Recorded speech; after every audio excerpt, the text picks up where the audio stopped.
بسم اللہ الرحمن الرحیم۔ نہیں تیرا نشیمن قصر سلطانی کے گنبد پر، تو شاہین ہے بسیرا کر پہاڑوں کی چٹانوں پر۔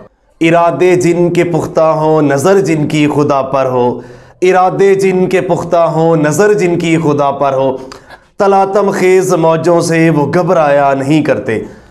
ناظرین اکرام، آج ہم علامہ اقبال کا، شاعر مشرق کا، جنہوں نے پاکستان بننے کا خواب دیکھا، جس کو عملی جامہ قائد اعظم محمد علی جناح نے پہنایا، آج اس کا 146واں یوم پیدائش منایا جا رہا ہے۔ یقیناً آپ اپنے گھروں میں آج چھٹی انجوائے کر رہے ہوں گے اور مزے کے کھانے اور خوب ریسٹ ہو رہی ہوگی، باہر پارکوں میں جایا جا رہا ہوگا، فیملیز کے ساتھ ٹائم سپینڈ کیا جا رہا ہوگا۔ لیکن آج ہم بات کرتے ہیں اسی شاعر مشرق کی، اور اس کے ساتھ ساتھ کچھ اہم پوائنٹ بھی میں آپ کے گوش گزار کروں گا۔ ناظرین اکرام، ہم اپنے ہیروز کا کیا حشر کرتے ہیں، ان کی فیملیز کے ساتھ ہم کیا ہمارا برتاؤ ہے، یہ سارا کچھ آپ کے سامنے رکھیں گے۔ ناظرین اکرام، سب سے پہلے میں آپ کو بتاتا چلوں کہ شاعر مشرق علامہ محمد اقبال، جن کو سر کا خطاب ملا، پوری دنیا میں یہ واحد مسلمان لیڈر ہے جس کو سر کا خطاب ملا۔ ناظرین اکرام، میں یہاں پہ آپ کو بتاتا چلوں کہ علامہ محمد اقبال کی شاعری نے مسلمانوں کے اندر نیا جوش، نیا ولولہ، نیا جذبہ اور جو لہو گرمایا، اور اس کے بعد امت مسلمہ کے اندر جو ایک آزادی کی جو ایک ربق اور روشنی پیدا ہوئی، اور اس کے بعد پھر پاکستان حاصل کیا گیا۔ ناظرین اکرام، ان کا ایک ایک شعر میں آپ جیسے کہتے ہیں نا، دریا کو، سمندر کو کوزے کے اندر بند کر دیا۔ ان کی شاعری میں نے بغور مطالعہ کیا، بغور جہاں تک پڑھ سکتا ہوں میں نے پڑھی۔ دیکھیں آپ بھی، میں آج کل کے نوجوانوں کو کہوں گا کہ ان کی شاعری آپ پڑھیں، ان کی دیکھیں شکوہ، اس کے بعد جواب شکوہ، کیا زبردست طریقے سے۔ اور میں آپ کو یہ بتاتا چلوں کہ ایک ایک ان کا اشعار جو تھا نا، دنیا کے ایک ایک ٹاپک کے اوپر، خاص کر نوجوانوں کے اندر جو آزادی کا جذبہ اور غلامی کی زنجیریں توڑنے کا جو ایک جوش اور ولولہ پیدا ہوتا تھا، دنیا میں کوئی شاعر ایسا نہیں آیا۔ آپ ان کا ایک ایک شعر پڑھیں گے، آپ کو جیسے میں نے کہا سمندر کو کوزے کے اندر جس طرح انہوں نے بند کر دیا، یہ آپ حیران ہو جائیں گے۔ میں نے سٹارٹ بھی ان کے اشعار سے کیا، ایک دو شعر میں اور بھی ان کے پڑھنا چاہتا ہوں۔ دیکھیں، ہمارا خون بھی شامل ہے تزئین گلستاں میں، اپنے اس وطن کے لیے جو حاصل کرنا تھا، علامہ اقبال، ہمارا خون بھی شامل ہے تزئین گلستاں میں، ہمیں بھی یاد کر لینا چمن میں جب بہار آئے۔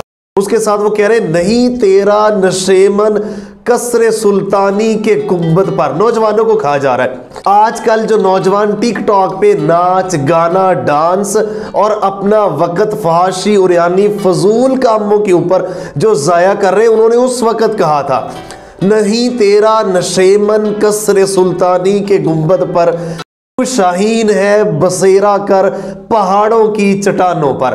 یعنی دنیا میں کس طرح حکمرانی حاصل کرنی ہے اور دنیا میں کس طرح غلامی کی زنجیریں توڑ کے آپ نے آگے بڑھنا ہے، اس کا راستہ علامہ محمد اقبال آج سے 146 برس پہلے جو اس دنیا میں آئے وہ بتا چکے ہیں۔ ناظرین اکرام، مزید توحید کے اوپر بھی ان کے اشعار بڑے زبردست ہیں۔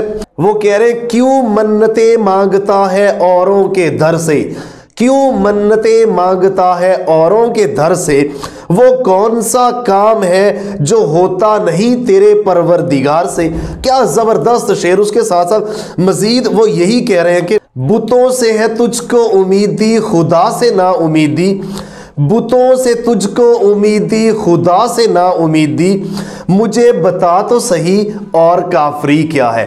دیکھیں کیا توحید کے اوپر زبردست قسم کے اشعار، اور کس طرح دنیا میں مسلمانوں کو غلبہ حاصل کرنے کے لیے انہوں نے یہ شعر، ایک غور سے سنیے گا، یہی درس دیتا ہے ہمیں ہر شام کا سورج، یہی درس دیتا ہے ہمیں ہر شام کا سورج، مغرب کی جانب جاؤ گے تو ڈوب جاؤ گے۔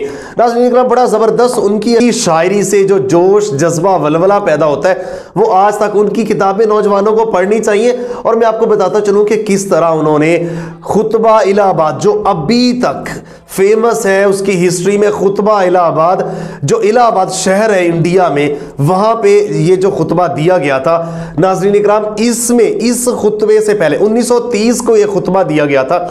اس خطبے سے پہلے قائد اعظم اور یہ تمام لیڈران انگریزوں سے آزادی حاصل کرنے کے لیے، گاندھی جی، قائد اعظم، یہ سارے انگریزوں سے آزادی حاصل کرنے کے لیے تحریک یہ جاری تھی۔ لیکن 1930 کے خطبہ الہ آباد میں علامہ محمد اقبال نے جداگانہ تصور، الگ ریاست کے تصور کا وہاں پہ نظریہ، فلسفہ پیش کیا۔ یہ وہ پہلا موقع تھا۔ اور ناظرین اکرام، 1923 میں انہیں سر کا خطاب ملا، جیسا کہ میں نے آپ کو بتایا۔ اور اس کے بعد میں آپ کو بتاتا چلوں 1931 میں گول میز کانفرنس، جو کہ مشہور زمانہ جو تھی برطانیہ میں ہوئی تھی، گول میز کانفرنس، وہاں پہ جا کے جس طرح باغِ دہل انہوں نے اپنے جو ہے فلسفہ نظریے کا اظہار کیا اور بتایا کہ الگ ریاست کس طرح ہم نے حاصل کرنی ہے، جداگانہ جو ہے نا مملکت خداداد کا تصور وہاں پہ پیش کیا، تو یہ ایک ناقابل بیان ہے۔ اور اس کے ساتھ ساتھ پھر فلسطین کے اندر جو مسلم امہ کی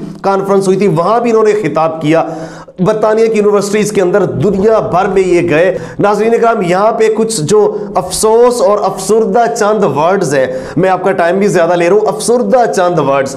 جب کریک ڈاؤن ہوا ملک کے اندر، تو اس ایک مخصوص جماعت کے خلاف، تو اس کریک ڈاؤن میں علامہ اقبال کی بہو ان کے بیٹے ولید کے ساتھ جس طرح کی درندگی ہوئی اور جس طرح دروازے توڑے گئے، تو ہسٹری میں اس کی مثال نہیں ملتی۔ لوگ اپنے لیڈران کے ساتھ، اپنے مملکت خداداد کو بنانے والوں کے خلاف کبھی بھی ایسا رویہ اختیار نہیں کرتے۔ میں آپ کو مثال دوں گا کہ ہمیں جس نے ایٹمی پاور دی، ایٹمی پاور بنایا، ڈاکٹر عبدالقدیر خان، وہ اینڈ تک سسکتے ہوئے اس کی جان گئی، اور وہ کہتا گیا کہ پاکستان کے لیے جب بھی موقع ملے اب میں کچھ نہیں کروں گا۔ یہ ہے ہمارا حشر۔ ابو الکلام جس نے انڈیا کو ایٹمی پاور بنایا، وہ انہوں نے اس کا صدر بنا دیا۔ اور یہ علامہ اقبال کی فیملی کے ساتھ ہم نے کیا رویہ اختیار کیا، تو یہ روش ہمیں بدلنی ہوگی۔ جب تک نہیں بدلنے گے، یہ پاکستان کھائی میں گرتا جائے گا، جو کہ گر رہا ہے۔ اس کو بچانے کے لیے اب تمام نوجوانوں کو آگے آنا ہوگا اور اپنا حق لینے کے ساتھ ساتھ پاکستان کو دنیا بھر میں ترقی کی منازل کے اوپر دوبارہ چلانے کے لیے اپنی کوشش کرنی ہوگی۔ اور میں آپ کو بتاتا چلوں کہ کس طرح 1938 میں جمعرات کا دن تھا، صبح کے 5 بجے کا وقت تھا، 21 اپریل بروز جمعرات صبح کے 5 بجے 1938 کو علامہ محمد اقبال اس دنیا فانی سے کوچ کر گئے۔ لازمی طور پہ ہم نے بھی کوچ کرنا ہے۔ ناظرین اکرام، ہمیں دیکھنے کا بہت شکریہ۔ ملتے ایک نئے پروگرام کے ساتھ، تب تک کے لیے اللہ نگہبان۔ پاکستان ہمیشہ زندہ باد۔